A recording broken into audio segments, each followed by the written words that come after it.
Airline staff mock black woman. Then she pulls out her USS Senator ID. They say that real power doesn't always wear a sign around its neck, and that sometimes underestimating the quiet figure in the corner can be your biggest mistake. That's exactly what happened on an ordinary day at Chicago's O'Hare International Airport, where an unsuspecting black woman strolled into the terminal, minding her own business. Little did the airline staff know, behind her polite smiles and low-key demeanor lay a U.S. Senator's credentials, one that could send shockwaves through their entire operation. Mocked and dismissed for her appearance, she kept her calm until the insults piled up. Then her bold move changed everything. Senator Althea Johnson stood at the entrance to Chicago O'Hare's bustling Terminal 3, pulling a modest carry-on behind her. She wore a practical yet elegant grey pantsuit, with a simple black purse slung across her shoulder.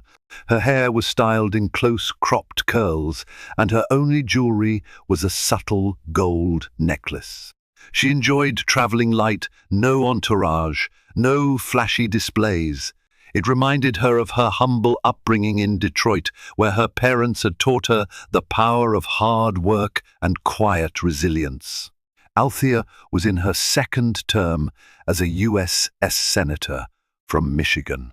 Despite her national recognition, she often found that people didn't immediately place her face, especially when she was off television and without the typical trappings of high office. She preferred it that way. It allowed her to gauge everyday experiences firsthand and connect with constituents on a personal level. Today she was flying to Washington, D.C. for urgent committee hearings on economic reforms. The morning had been hectic. She'd wrapped up a local town hall event, fielded half a dozen calls from colleagues, and now had just enough time to catch her early afternoon flight. As she navigated the throngs of travelers, she didn't expect any special treatment, only standard courtesy. Still, she noticed subtle glances from passers-by. Some recognized her but weren't entirely sure. Others just thought she looked vaguely familiar. Reaching the American Airlines check-in kiosk, Althea punched in her reservation code, verifying seat details. A text from her chief of staff, Vanessa, popped up, reminding her to be ready for back-to-back meetings upon arrival. Althea sighed wearily. The demands of her position were unrelenting, but she relished the opportunity to make a meaningful difference. She had no idea her day would soon unravel in ways she never imagined. Her focus was on the typical frustrations of modern air travel lines, security checks, and potential delays. Little did she know that a group of airline staff, ignorant of her identity, would treat her with open disrespect. And she certainly couldn't predict how badly it would escalate once snide remarks and laughter replaced basic courtesy. Yet Althea had faced storms before. She carried in her heart a quiet resolve and something else that would shock them all, the ID card signifying her status as a United States Senator. Their jeers were about to ricochet with karmic force. After checking in, Senator Johnson proceeded to the baggage drop area. Even though she was traveling light, she had a small piece of luggage that she preferred to check so she could move freely through the airport. She approached the American Airlines baggage counter, where a pair of uniformed employees, one named Jacob, the other Shannon, looked bored, huddled together behind the desk. Both appeared to be in their mid-20s, wearing standard-issue airline uniforms, complete with name tags. Althea offered a polite smile as she handed them her reservation details. "Good afternoon," she said warmly, trying to set a positive tone. Jacob barely glanced at her. Instead, he flicked his eyes toward the screen and spoke in a flat monotone. "ID, please," he said, with neither greeting nor eye contact. Althea retrieved her driver's license from her purse and handed it over. She didn't particularly mind a no-frills exchange, but something in their body language was off. Shannon, who was supposed to help, seemed too engrossed in checking her phone under the counter, stifling a laugh at something on the screen. Jacob typed a few details, then paused, frowning at the computer. Looks like you booked a first-class ticket?" "That's correct," Althea replied. She'd paid for first class herself. She needed the quiet space to review documents for the committee hearing, and she travelled frequently enough to justify the expense. Jacob snorted softly, exchanging a glance with Shannon. Something akin to amusement flickered across his face. Shannon looked up, giggled, and returned to her phone, making no effort to hide the smirk tugging at her lips. Althea's brow furrowed slightly, but she remained composed. She had faced worse disrespect in the political arena, from adversaries who underestimated her. But this was unexpected coming from airline staff. "Is there a problem with my ticket?" she asked calmly. "No, no problem," Jacob murmured, but his tone hinted otherwise. He printed out the baggage tag and handed it over abruptly. "Take your bag to the oversized drop area over there." He pointed vaguely, making it clear he had no intention of assisting further. Shannon's stifled laughter floated in the background. Althea felt a twinge of anger. Still, she swallowed it, took her luggage, and walked away. She reminded herself that courtesy was a two-way street, but some people simply refused to meet you halfway. For now, she let it slide. Yet a small voice inside her whispered that this might only be the beginning of a much larger affront. Not long after, Althea wheeled her carry-on toward the TSA security lines. She left her checked bag at the designated drop-off, carefully making sure the tag was correct. As she navigated the ropes leading to the X-ray scanners, she noticed a commotion a few lanes over a passenger arguing with TSA officers. She felt a familiar twinge of sympathy. Traveling could be stressful, and misunderstandings happened all the time. Thankfully, the pre-check line was shorter. She had pre-check as part of her frequent travel for official duties, though she rarely flashed her senator credentials unless absolutely necessary. At times, she sensed that the principle of equal treatment was best upheld by going through the standard procedures besides. She preferred to observe daily life without always announcing her status. As Althea placed her laptop and shoes in separate bins, she heard faint snickers from somewhere behind her. She turned slightly to see Shannon and Jacob stepping up to the TSA line, apparently off duty now, chatting with each other while they eyed Althea. It struck her as odd. Why would airline employees be going through security as if they were passengers? Then she recalled that sometimes staff flew as non-revenue passengers to reposition or take advantage of flight benefits. She overheard whispered comments. "Shannon, first class." "Sure. Did you see her old carry-on? Like it's from a thrift store." "Jacob, the nerve of some people. Bet she's scammed some upgrade or something." Shannon tittered, "Right? She definitely doesn't look like she belongs up there with the business crowd." Their eyes flicked toward Althea, who pretended she couldn't hear. Her chest tightened. The open mockery stung, particularly because they'd formed such a quick assumption about her. She forced herself to remain calm. Senators were used to tough words, but this felt more personal, more pointed at her race and appearance. Althea took a deep breath, telling herself that not everyone at American Airlines was like these two. Over the years, she had encountered many helpful airline employees, but these two were crossing a line. She tried to focus on her official obligations waiting in D.C., reminding herself of the seriousness of her role. She would not allow two employees' pettiness to ruin her day, yet a flicker of anger persisted. If their behavior worsened, she might have to step in and remind them politely but firmly of the respect every passenger deserved. For now, she moved on, collecting her belongings from the scanner, bracing for what might await her at the gate. Once Althea cleared security, she looked at her boarding pass, Gate C12 for American Airlines Flight 1081. She had some time before boarding, so she decided to grab a coffee from a nearby cafe. The airport was a beehive of bustling travelers, some heading to family vacations, others to business meetings, each with their own stories. Althea often found airport environments fascinating, a crossroads of countless lives, each moment brimming with possibilities. She took a seat in the cafe's small seating area, sipping her latte and leafing through notes for the upcoming committee hearing. She planned to argue for stronger economic support for small businesses in low-income neighborhoods. It was a cause close to her heart, after all. She had grown up watching her parents struggle to keep their modest auto repair shop afloat during Detroit's economic downturn. Midway through her notes, a voice startled her. "Excuse me, ma'am, can I ask you something?" Althea looked up to find a uniformed American Airlines staff member, this one with a name tag that read Carol. She had a warm smile. "Certainly," Althea replied, standing to address her. "I just wanted to say I'm sorry for any inconvenience you may have experienced earlier," Carol said, lowering her voice. "I'm not fully sure what happened, but I noticed Jacob and Shannon giggling and making comments at the check-in counter.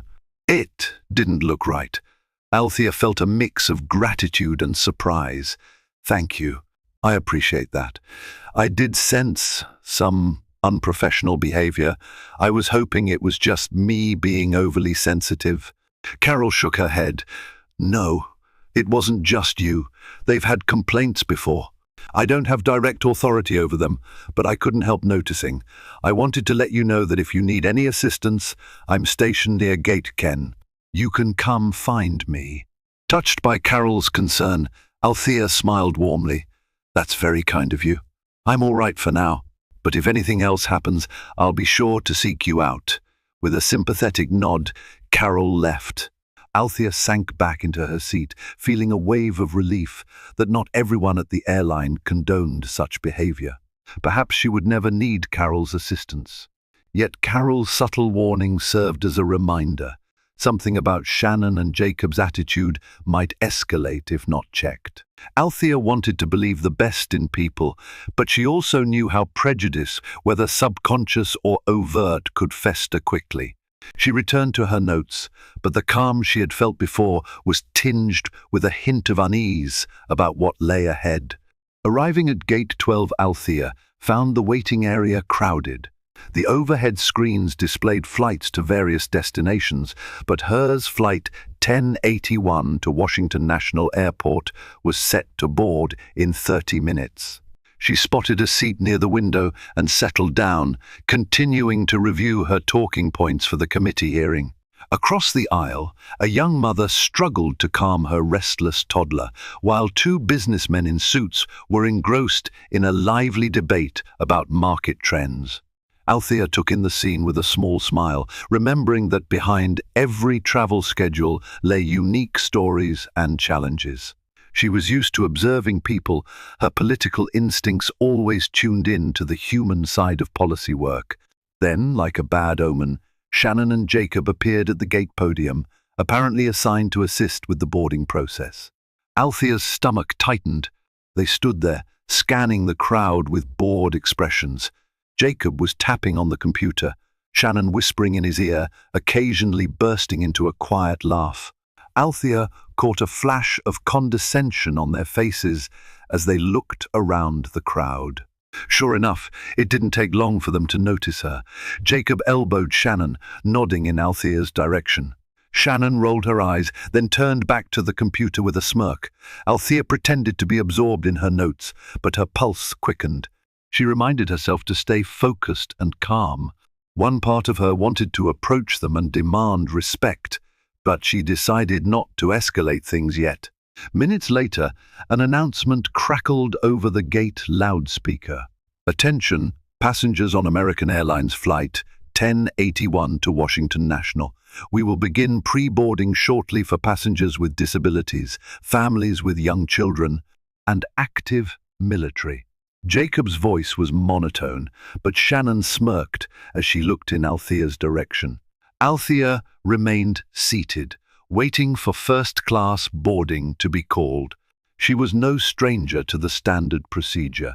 yet a feeling of apprehension fluttered in her chest. She suspected they might try something. Suddenly, a tap on her shoulder. Althea turned to see a passenger pointing to the seat next to her, which she had used to set down her briefcase. "May I sit here?" the passenger asked politely. "Of course," Althea replied, moving her briefcase to her lap. She placed her phone, wallet, and boarding pass inside, mentally preparing for potential chaos. The clock was ticking toward boarding. If Shannon and Jacob intended to cause trouble, she would soon find out she was next to board among the first-class group. Little did they know the real shock was yet to come.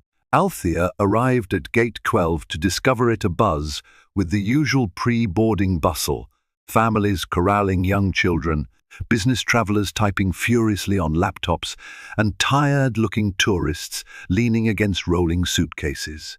The overhead screens announced a slight delay, but a staff member soon corrected it. In her experience, such minor shifts were common enough not to warrant concern. She scanned the gate area for a place to sit. Most of the available seats were taken, so she opted to stand near a large window, quietly reviewing the documents she needed for her upcoming Senate committee session. Yet no matter how hard she tried to focus on legislative bullet points, her attention kept drifting to the two American Airlines employees stationed at the gate podium, Shannon and Jacob, the same pair who had treated her so coldly at check-in. A coil of apprehension tightened in her stomach. From her vantage point, she could see Shannon and Jacob behaving in a manner she would politely label unprofessional. Shannon scrolled through her phone while occasionally rolling her eyes at the line forming in front of the podium. Jacob half-heartedly fielded questions from passengers, never once looking up with a welcoming smile. Whenever the two paused to speak to each other, they exchanged private smirks or hushed laughs, shooting quick glances around them. Twice, Althea noticed them casting sidelong looks in her direction. Trying to maintain her composure, she reminded herself that she'd long ago learned the art of endurance in uncomfortable public situations. In the Senate, she faced combative colleagues and high-stakes debates daily, yet this scenario felt personal.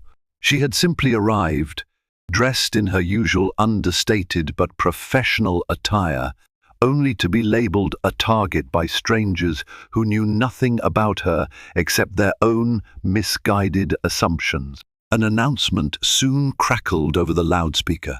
Passengers requiring extra time or with small children may now board. Mothers, fathers, and toddlers congregated around the jet bridge. Althea exhaled slowly, knowing first-class boarding was next. This was the moment she dreaded, having to face Shannon and Jacob again. Sure enough, after the families were through, Jacob cleared his throat and spoke into the microphone with a perfunctory tone. "We will now begin boarding for our first-class passengers and executive platinum members on American Airlines Flight 1081 to Washington National." Shannon stood beside him, posture rigid, scanning the waiting crowd as if challenging someone to dare step forward. Althea gathered her carry-on bag and took her place in the short first-class line. She was fourth in line, behind an older couple wearing matching beige windbreakers and a business traveler juggling two phones. It was a small queue, exactly what she expected for a midday flight. As they inched toward the gate podium, she could hear Shannon and Jacob's voices more distinctly. "Oh, look who's here," Shannon muttered under her breath as Althea drew near. Jacob gave a quiet snicker. The older couple in front of Althea glanced back curiously, clearly picking up on the tension. But they proceeded without incident. Shannon and Jacob scanned their boarding passes with no issue, nodded, and let them through. Then it was Althea's turn. Shannon took Althea's boarding pass and stared at the screen with exaggerated scrutiny, as if searching for a hidden flaw. Meanwhile, Jacob craned his neck to peek at Althea, an expression hovering between smugness and doubt. "Miss Johnson, is it?" Shannon asked, arching a brow. "That's correct," Althea said evenly, offering a brief nod. Her voice was calm but firm. "First-class seat. I see," Shannon continued, scanning the details. She let the words hang in the air, loaded with an unspoken question. Why would you, of all people, be in first class? Yes, Althea repeated, refusing to rise to the implied challenge. She had purchased this seat fair and square, just like any other passenger who wanted extra space to work. Jacob made a show of looking at the digital manifest on his own terminal. That's interesting, he said, tapping something on his screen. He then leaned over to Shannon and whispered loudly enough for Althea to catch. We should be careful about letting people slip into first class who might not actually belong. Althea's anger flared, but she kept her tone level. Is there a problem with my reservation? Shannon hesitated, as if momentarily at a loss for words. Then she plastered on a patronizing smile. No problem, Miss Johnson, she said, returning the scanned boarding pass. We just need to confirm that you purchased the seat rather than upgrading with miles you don't have or any other arrangement. A flicker of confusion swept through Althea. Excuse me, I use my frequent flyer account like everyone else to book. I also paid the difference for first class. It should be in your records. Shannon waved the boarding pass dismissively. I'm sure it's fine, she said, her tone dripping with insincerity. We see this sort of thing all the time, though you'd be surprised how many people try to sneak in an upgrade. Jacob offered a mocking grin. We've got to watch out for those free riders. He emphasized the words in a way that made Althea's skin crawl. Behind Althea, the businessman juggling two phones cleared his throat, looking slightly uncomfortable with the conversation. But Shannon and Jacob barely spared him a glance, too fixated on undermining Althea. The older couple who had just boarded were now standing a few steps away, pretending not to eavesdrop, but clearly interested in what was happening. Sensing all eyes on her, Althea refused to give in to humiliation. Her father's lessons came flooding back. Hold your head high. Don't let them see you sweat. She straightened her shoulders. I assure you there's no free riding here. Shannon shrugged, handing the boarding pass back with a slow, almost theatrical motion. Then, by all means, enjoy your flight, she drawled, making it sound like anything but a well-wish. Althea suppressed a heated retort. Instead, she clutched her carry-on and stepped forward, deciding she would deal with their behavior more formally if it continued. She had endured smirks and prejudice before in her life, a lifetime's worth, in fact. But she also knew that once the flight was airborne, the crew on board would be her primary concern. If Shannon and Jacob intended to keep antagonizing her, they would find out soon enough that this particular passenger had both the backbone and the authority to push back. As she walked down the jet bridge, her stomach churned with frustration and a subtle undercurrent of dread. She reminded herself of the responsibilities waiting for her in Washington. She needed to keep her energy focused.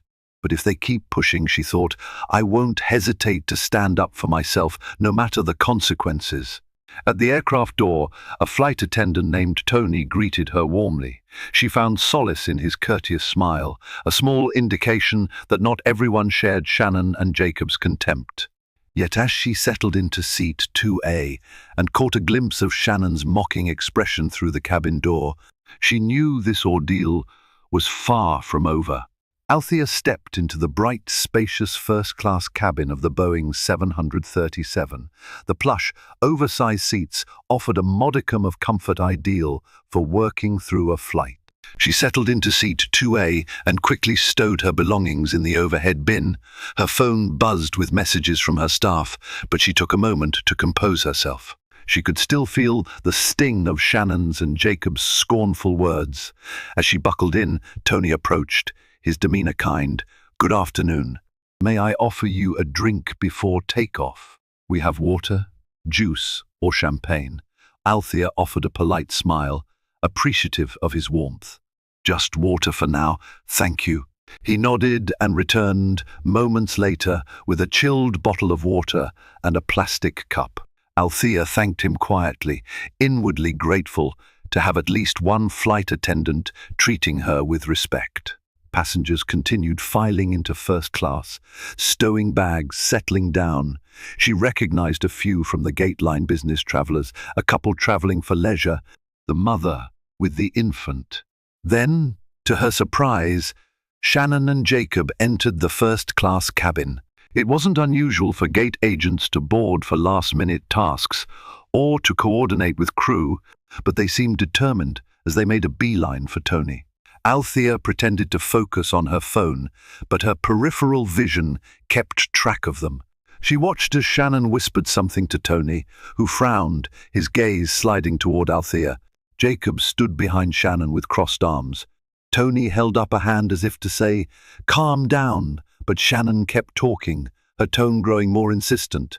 Finally, Tony nodded, seemingly to placate them, then approached Althea's seat. "Miss Johnson?" he asked softly, though the entire cabin could probably hear. She looked up, noticing the curious stares of other passengers. "Yes," Tony glanced back at Shannon and Jacob, then leaned closer. "They're concerned about your boarding pass. They claim, they want to verify that you're indeed booked in first class."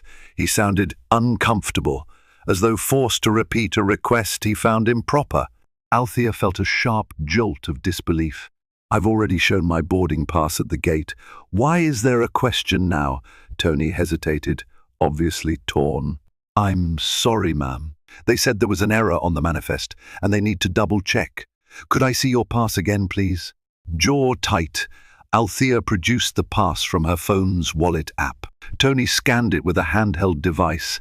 Moments later, it beeped, indicating a valid match. Tony looked relieved, turning to Shannon and Jacob. "She's fine.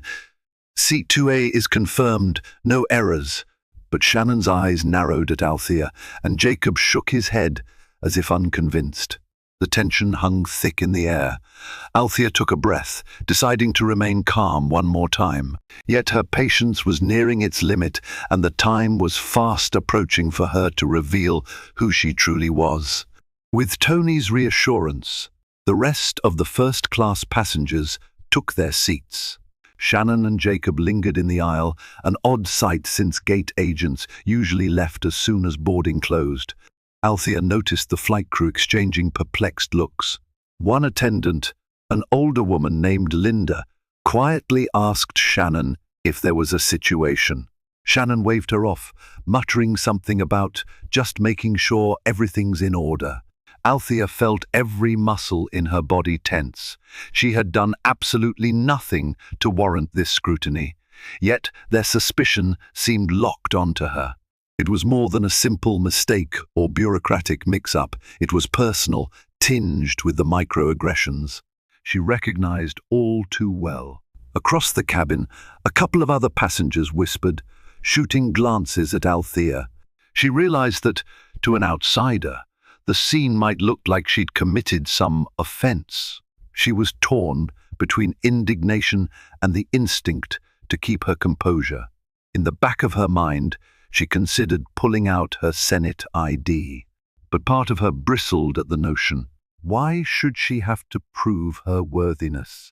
Shouldn't respect and courtesy be granted to every passenger? The plane's door closed with a definitive thud, and the announcement came over the intercom.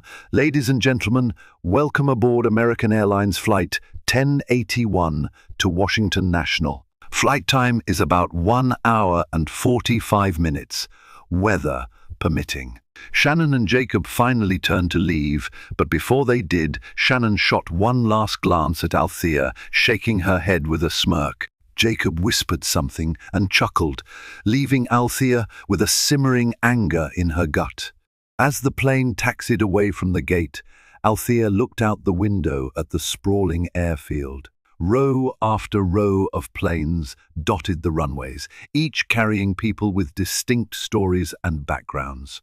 She reflected on how the airline staff's job should be to ensure a smooth experience for all passengers, not to single them out and mock them. But prejudice had a way of creeping in where it didn't belong. Linda and Tony went through the safety demonstration. Althea forced herself to pay attention, if only to distract her mind from the adrenaline coursing through her veins. She gripped her armrest, inhaling and exhaling slowly. She reminded herself that once she reached DC, she would refocus on the legislative battle at hand. Yet a part of her was determined if Shannon and Jacob tried anything else, she would not remain silent. Sometimes, the best way to fight injustice was to stare it down and, if necessary, show them exactly who they were dealing with. 30 minutes into the flight, the seatbelt sign blinked off. Tony and Linda began the first-class service, offering drinks and small plates. Althea could usually relax at this point. She'd enjoy a light snack, maybe review a briefing packet. But her nerves were still on edge, replaying Shannon's sneer and Jacob's derisive laughter. Her phone, now allowed in flight in airplane mode, was open to her staff's messages. Vanessa, her chief of staff, had sent a heads-up about new data relevant to the committee hearing. Althea tried to immerse herself in the numbers, but a soft chime over the intercom distracted her. Tony, please report to the forward galley," a shaky voice said. It was Linda, sounding anxious. Tony excused himself from serving drinks and walked up the aisle. Sensing tension, Althea discreetly turned her head. Linda looked pale, her eyes darting. Standing next to her, unbelievably, were Shannon and Jacob again. How had they even gotten back on board? Had they remained on the plane? This was highly irregular. Gate agents typically didn't stay on board after doors closed, but perhaps they had jumped on as non-revenue passengers after all. Althea couldn't hear every word, but phrases reached her ears. "She's definitely not what she claims," Shannon said. "Some messed up credentials," Jacob added. Tony's face contorted in confusion. Linda tried to calm them, shaking her head as if she disagreed. Althea's pulse soared. Enough was enough. She unbuckled her seatbelt, ignoring the watchful eyes of other passengers. She made her way up the aisle, approaching the flight attendants and the 2 gate agents. Tony noticed her and looked relieved, while Shannon stiffened. "Is there a problem?" Althea asked, her tone firm but measured. She refused to be a passive bystander in her own humiliation. Shannon crossed her arms, glaring. "We have reason to believe your documentation is fraudulent." She flipped out her phone, showing Tony something on the screen. "There's no record of an Althea Johnson of your background paying for a first-class seat." She emphasized the words as though your background were a slur in itself. Jacob chimed in, "Why don't you come clean about how you got this seat?" Althea felt a surge of anger so strong it almost made her tremble. She had never experienced such blatant disrespect in an airline cabin. Tony tried to intervene. "We already scanned her boarding pass. Everything checks out." Shannon brushed him aside. "I'm sure you can check out anything if you have the right counterfeit or stolen information. Let me see your ID, Miss Johnson. Right now." Althea's heart hammered. She could keep quiet, show them only her driver's license again, or she could end this charade.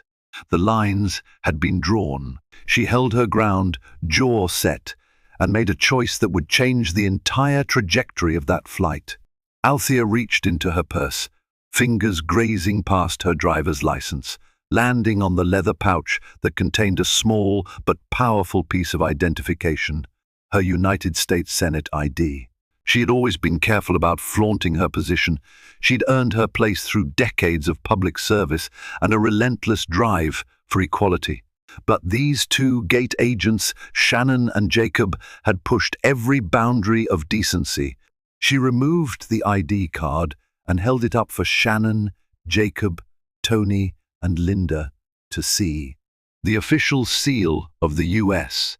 Senate gleamed under the cabin lights. "You want proof?" she asked calmly, though her voice quivered with contained fury. "I'm Senator Althea Johnson of Michigan. This is my identification." A stunned silence fell over the galley. Shannon's face blanched, her smirk vanishing. Jacob's eyes darted from the ID to Althea's face, disbelief evident in his slackened jaw. Tony seemed equally shocked, though more so with an undercurrent of respect. Linda gasped softly, realizing the gravity of the situation. Breaking the silence, Althea continued, "You've harassed me from the moment I checked in. You accused me of lying about my seat, implied I was fraudulent and singled me out based on your assumptions. Now that you know exactly who I am, would you care to explain yourselves?" Shannon tried to speak but only managed a sputter. Jacob, eyes wide, managed a shaky apology. We didn't. We had no idea." Althea's anger surged. "No, you didn't. And that's the point. You had no idea, yet you treated me with open contempt. Your personal biases have no place in an airline that claims to uphold professionalism and respect. This is unacceptable behavior toward any passenger, senator or not." Tony stepped forward, carefully taking a look at the ID. The authenticity was undeniable. His face burned with embarrassment, but also with a fervent desire to rectify the situation. "Senator Johnson," he said gently, "I'm so sorry this happened on my flight.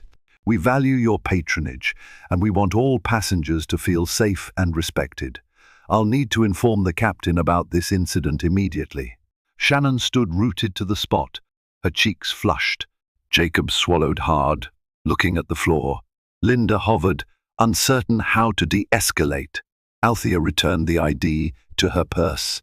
"Yes, please inform the captain.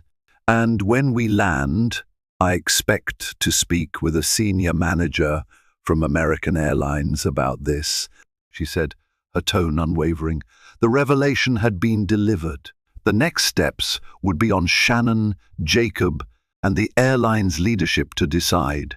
But Althea was through pretending everything was fine. After the explosive reveal, Tony hurried to the cockpit, presumably to inform the flight's captain of the brewing crisis. Linda hovered apologetically. Meanwhile, Shannon and Jacob seemed paralyzed, exchanging frantic whispers. Their earlier bravado had evaporated like morning fog under the heat of the truth. Althea stood in the galley, the anger she felt simmering just below her polished exterior. She could practically hear her parents' voices in her mind, reminding her to remain poised under pressure. Over the years, her political career had taught her that composure often carried more power than raw fury. Still, her hands trembled with the lingering adrenaline. She had never intended to pull rank, but the situation had demanded nothing less. Passengers in nearby seats noticed the commotion. Some recognized her name now that it was spoken aloud. A soft murmur rippled through the first rows of economy, where curious eyes peered over seat backs. Althea realized that the scene was quickly morphing into a mini public spectacle. Finally, Tony returned, motioning for Althea. "Senator Johnson, the captain would like a word with you in the forward galley." She nodded and followed him, passing by Shannon and Jacob, who stood aside. She caught a glimpse of shame on their faces, but felt no sympathy at that moment. In the narrow corridor, Captain Rose Hernandez stood waiting, an authoritative figure with a crisp uniform and a calm, collected demeanor. "Senator Johnson," she began quietly, "I was just briefed on the situation. Let me start by sincerely apologizing on behalf of American Airlines. This is unacceptable. We aim to treat every passenger with dignity, and you, in particular, should never have been subjected to this." Althea raised a hand gently. "Captain, I appreciate your immediate attention, but I want to make it clear. I expect accountability for Shannon and Jacob. They've harassed me repeatedly, not just once. Whether I'm a senator or not is irrelevant. No passenger should have to endure this sort of behavior." Captain Hernandez nodded, her expression earnest. "I agree. I will contact our operations team as soon as we land. We'll have a representative meet you at the gate. I assure you we take these complaints very seriously." A sudden jolt of turbulence shook the plane, momentarily punctuating the conversation. Althea steadied herself against the galley's counter. "Thank you," she managed, regaining balance. "I'll return to my seat now." As she walked back through the aisle, she felt a range of gazes upon her: pity, respect, curiosity, even confusion. The entire cabin buzzed with tension, and there was still an hour left before they reached Washington. But Althea had taken a stand. Now she had to see it through. When Althea returned to her seat, Tony discreetly pulled her aside. "Senator, do you mind if Shannon and Jacob offer you an apology?" he asked softly. "They insist on speaking with you." She weighed her options. Part of her wanted nothing more to do with them, but she also knew that public figures like herself often had to navigate delicate situations with grace. "All right," she said with a measured nod. "They can come here, but I'm not in the mood for excuses." Moments later, Shannon and Jacob appeared, looking like scolded children forced to apologize in the principal's office. Shannon opened her mouth first, but no words emerged. Jacob cleared his throat. "Senator Johnson, we're really sorry about the misunderstanding. We had some irregularities on the passenger manifest." Shannon jumped in, her eyes darting nervously. "We didn't mean any harm. We just thought someone might be using a fake identity to get a free upgrade. It happens sometimes, you know." Althea's gaze was steady. "So you immediately assumed I was committing fraud because—" Shannon's face flushed. "We, didn't recognize you, and your seat assignment flagged in our system. That's all." Althea inhaled slowly. She had encountered these half-baked excuses many times in politics and in life. "Whether or not you recognized me shouldn't matter.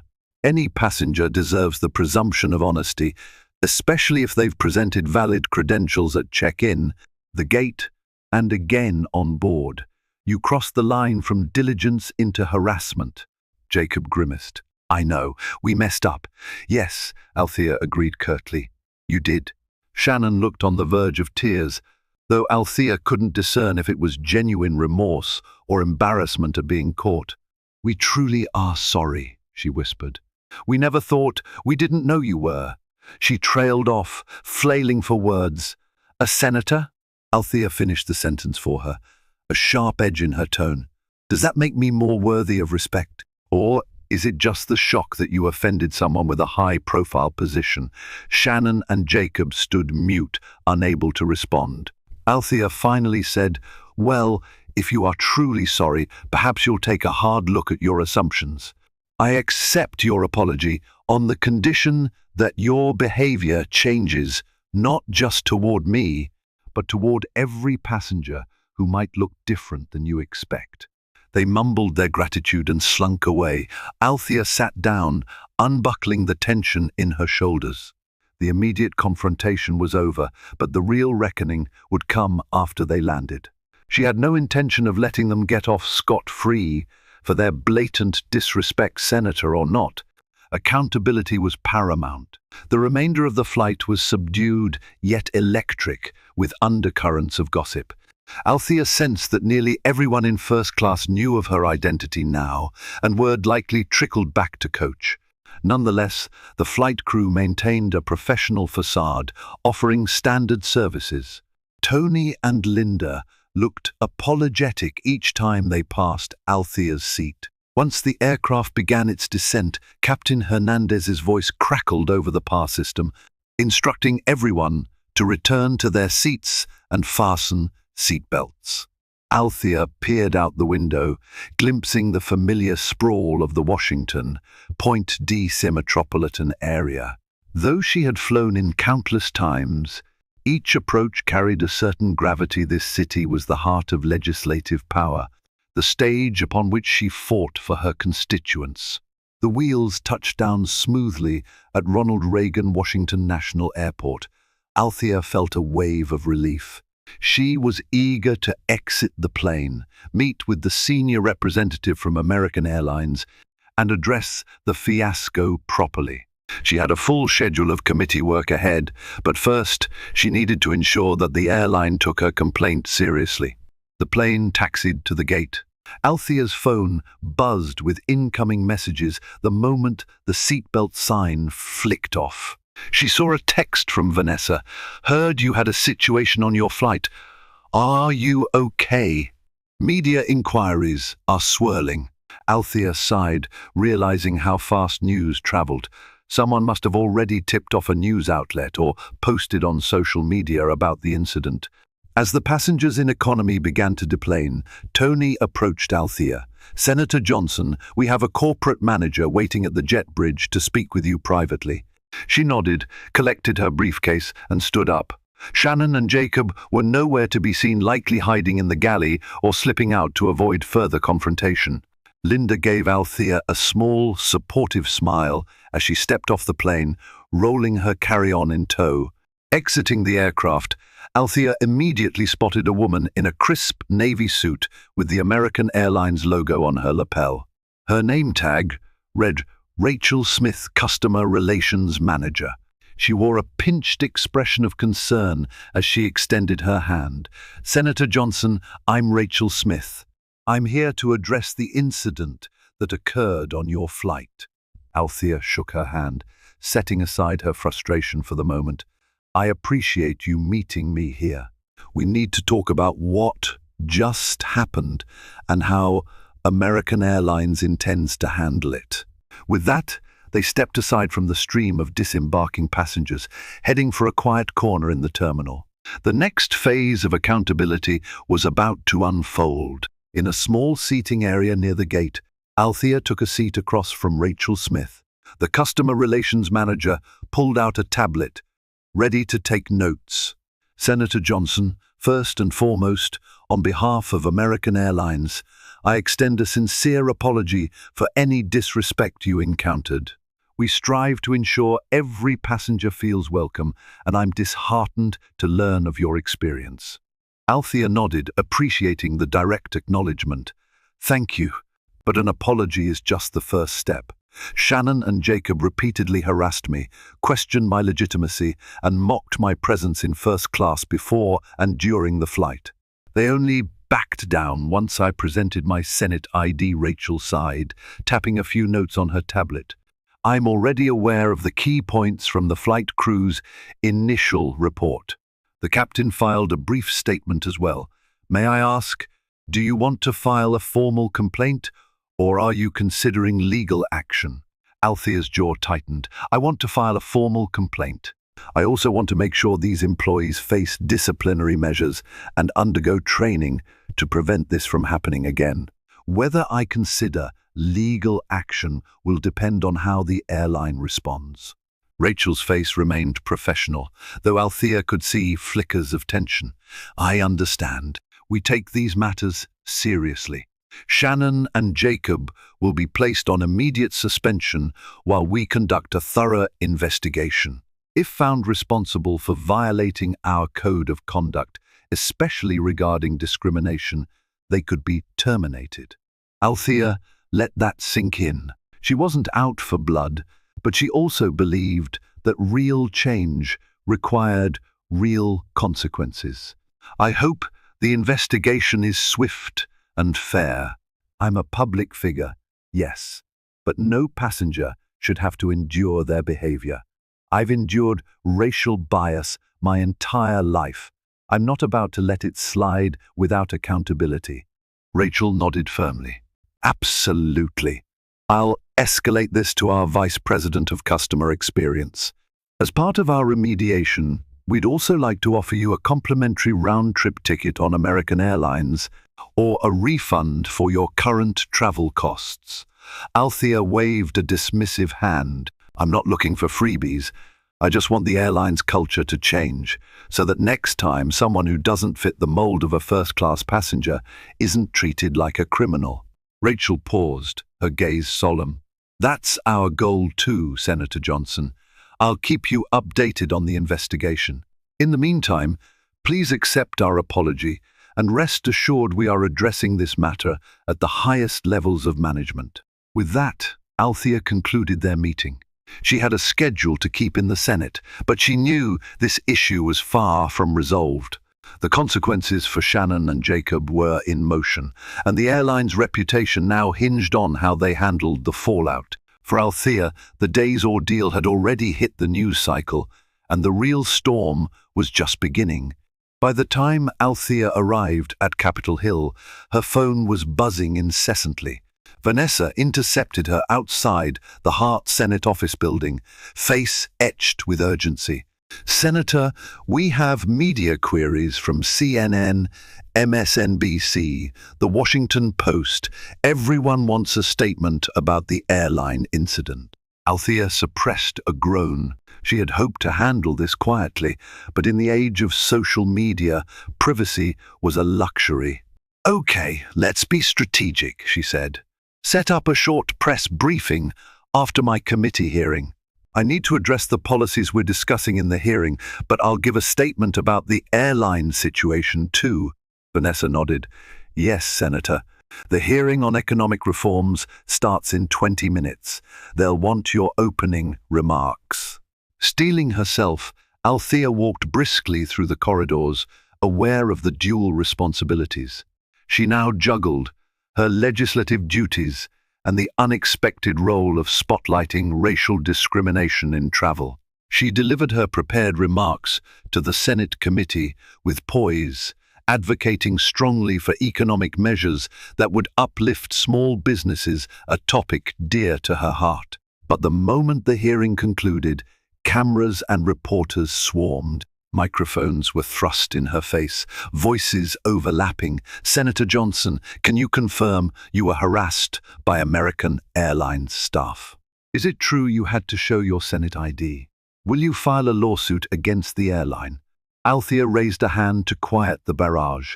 She spoke in a clear, measured tone. "Yesterday, I experienced an incident of bias from 2 American Airlines employees. Their behavior singled me out and questioned my right to be in first class. While I'm disappointed, I'm not shocked racial bias is real, and it can show up anywhere. I've filed a formal complaint. I have faith that American Airlines leadership will investigate and take appropriate action. My main focus is ensuring that all passengers, regardless of status, skin color, or background, can travel without facing discrimination." The reporters pressed further, but Althea kept her answers concise. She refused to let the airline saga overshadow her legislative work, yet she also recognized the power of this moment. By highlighting her experience, she could draw attention to a broader issue plaguing countless individuals who lacked the platform she had. As she left the scrum of reporters, her phone buzzed again, an email from Rachel Smith, updating her that Shannon and Jacob had been suspended pending investigation. Hard karma, it seemed, was already hitting back, but Althea knew this was only one step in the fight for true accountability. 2 days later, Althea woke to headlines splashed across news outlets. American Airlines employees suspended after harassing black U.S. senator. Pundits debated whether the staff's actions were purely personal bias or a symptom of systemic problems. Althea tried not to let the attention derail her. She kept her focus on legislative duties while quietly monitoring the airline's response. Late that afternoon, she received a phone call from Rachel Smith. "Senator Johnson, I have important updates," Rachel said. "Our internal investigation found that Shannon and Jacob have a track record of unprofessional conduct, including prior complaints for rudeness. Their behavior toward you violated multiple corporate policies, including those related to bias and harassment." Althea's posture stiffened. "And the outcome?" Rachel sighed. "They've both been terminated. This was not a decision made lightly, but their actions were blatant and confirmed by witness statements from the flight crew. Additionally, we are rolling out a refresher training program on diversity and inclusion for all customer-facing staff. It's starting next week." Althea took a moment to absorb this. Though she never took pleasure in someone losing their job, she also understood the necessity of consequences. "I appreciate the swift action. I hope this sends a message that discrimination has no place at American Airlines or anywhere else. I trust the training will address not just this incident, but the larger issue of implicit bias." Rachel's voice carried a note of optimism. That's the plan, Senator. We're committed to creating a respectful environment for all. We also value your input, if you're willing to share it, on how best to shape our training moving forward. Althea offered a tight smile, even though Rachel couldn't see it over the phone. I'll consider it. Thank you for the update. Once she hung up, Althea mulled over the stark irony. Had Shannon and Jacob treated her with basic courtesy, none of this would have happened. But their mocking, prejudiced behavior had led to an explosive fallout, one that ultimately forced the airline to reckon with its internal culture. The final wave of karma landed when local news interviewed a tearful Shannon, who defended herself by saying she never intended to be racist, just that she assumed the senator couldn't afford first class. The public backlash was swift and unforgiving. On social media, people pointed out how such assumptions were exactly the problem. Through it all, Althea remained focused on her legislative path. She had no interest in vendettas, only in fairness and justice. Yet she couldn't deny a small sense of relief that the matter was settled with firm repercussions. Some stories take flight in ways we never expect. For Senator Althea Johnson, a routine trip from Chicago to Washington, D.C., became a stark reminder that prejudice can lurk in the most ordinary places. In the end, her quiet resolve and powerful credentials combined to deliver a swift reckoning for those who mocked her. But this story is bigger than a single confrontation. It's a wake-up call for businesses and individuals alike. We need to check our biases, stand up against discrimination, and ensure that every traveler, whether a high-ranking official or an everyday citizen, receives the respect they deserve. Thank you for watching this tale unfold. If Senator Johnson's fight against bias resonates with you, please like this video, share your thoughts in the comments, and subscribe to our channel. By spreading these stories, we become part of a broader movement toward empathy, justice, and real accountability values that can help us all soar higher together.